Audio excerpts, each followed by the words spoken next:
आई गल 2021 के चुनौआ भूलई है जनी गे बहिनी। आई गल 2021 के चुनौआ भूलई है जनी गे बहिनी। 80 सहबर पंचायत से भैया कौशल के जिताइए दी है गे बहिनी। 80 सहबर पंचायत से भैया कौशल के जिताइए दी है गे बहिनी। नलियो बनतई गलियो बनतई रोडबो बनतई गे बहिनी। नलियो बनतई गलियो बनतई रोडबो बनतई गे बहिनी। अदीने दुखियन के आवास मिलतई घरबो बनतई गे बहिनी।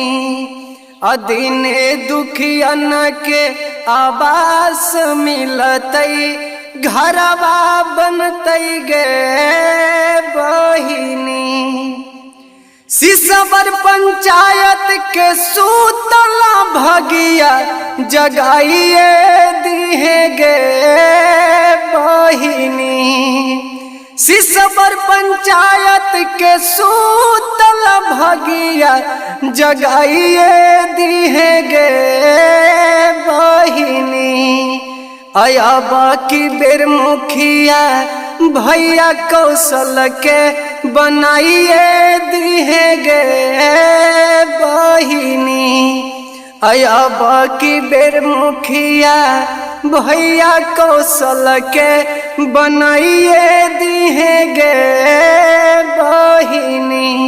घरे घरे गावल जलेस के गीतिया सुनाइए दी है गे बहिनी। घरे घरे लिखल रमेश के गीतिया सुनाइए दी है गे बहिनी। आभारी बहुमत से भैया कौशल के जिताइए दी है गे बहिनी। आभारी बहुमत से भैया कौशल के जिताइए दी है गे बहिनी। अब की बार कौशल कुमार।